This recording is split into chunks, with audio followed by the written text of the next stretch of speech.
Assalamualaikum warahmatullahi wabarakatuh. Berjumpa lagi bersama saya Rizka. Di video kali ini saya akan membahas mengenai salah satu kasus yang sangat viral sekali, sedang hangat diperbincangkan di media sosial, media elektronik maupun media cetak mengenai perundungan ataupun bulian.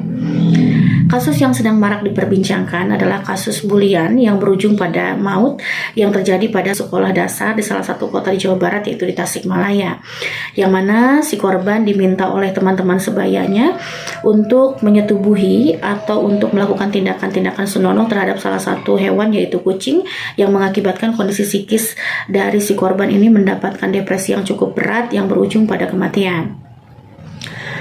Baik teman-teman, disadari atau tidak bahwa bulian atau perundungan bisa terjadi terhadap siapa saja, kapan saja, dan di mana saja.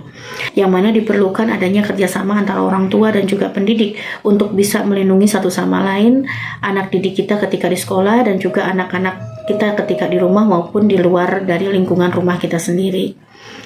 Bulian adalah sebuah tindakan atau perilaku yang memungkinkan seseorang bisa melakukan tindakan-tindakan tidak baik, baik secara verbal maupun secara perilaku terhadap orang lain atau terhadap kelompok tertentu, yang memungkinkan tujuannya adalah untuk menurunkan harga diri, mempermalukan, atau kondisinya membuat seseorang menjadi sangat puas akibat dendam terhadap figur tertentu dan dia lampiaskan dengan perilaku-perilaku perundungan atau bulian tersebut. Dan ada kalanya perundungan atau bulian juga bisa terjadi akibat adanya motif tertentu. Salah satunya adalah ingin menunjukkan kekuasaan atau kehebatan dalam diri seseorang terhadap orang-orang yang bisa dia tindas. Baik teman-teman, kasus yang telah terjadi di kota Tasik ini yang melibatkan satu korban meninggal dunia sebagai korban dari perundungan dan beberapa siswa lain sebagai pelaku, yang mana mereka memaksa terhadap si korban untuk melakukan tindakan senonoh terhadap seekor kucing, dan mereka sebagai seorang pelaku melakukan aksi perekaman ketika korban melakukan aktivitas tersebut atas suruhan atau intimidasi dari para pelaku. Dampak dari psikis yang dirasakan oleh si korban sebelum meninggal dunia adalah adanya perasaan-perasaan tidak nyaman ya.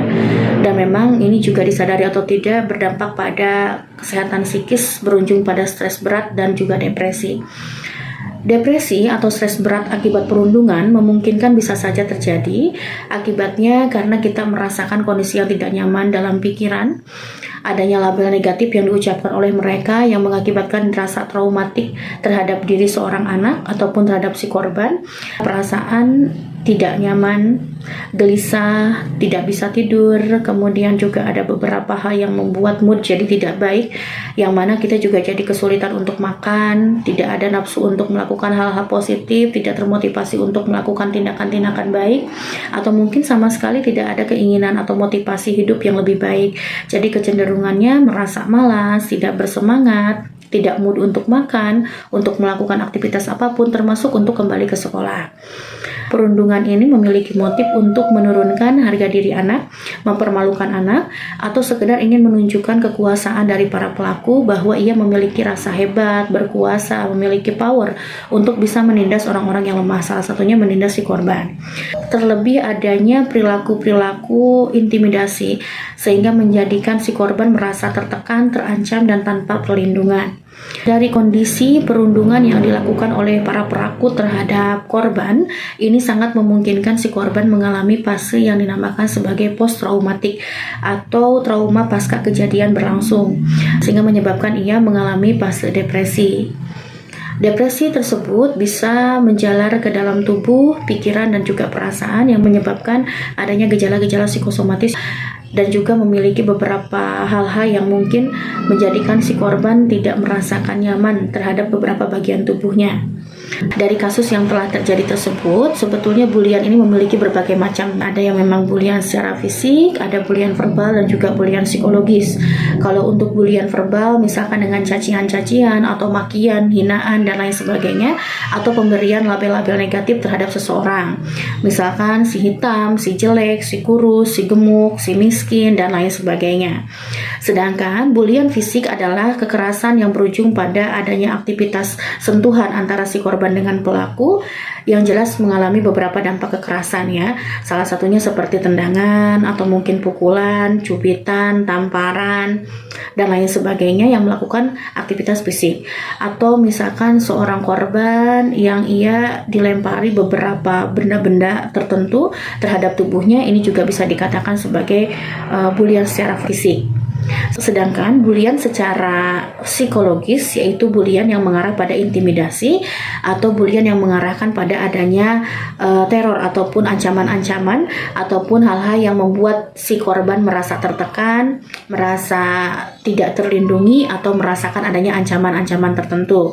Salah satunya seperti kasus yang sudah tadi dijelaskan di awal ya, di mana seorang anak dipaksa untuk melakukan tindakan senonoh terhadap seekor kucing dan dipertontonkan oleh banyak orang atau mungkin oleh si pelaku tersebut dengan adanya perekaman video ketika si korban melakukan tindakan tersebut. Dari kasus yang sudah terjadi di atas, maka kita sebagai orang tua ataupun sebagai pendidik yang ada di sekolah baiknya lebih bisa untuk membuka mata dan memberikan pengawasan untuk anak kita baik di rumah maupun di dalam sekolah.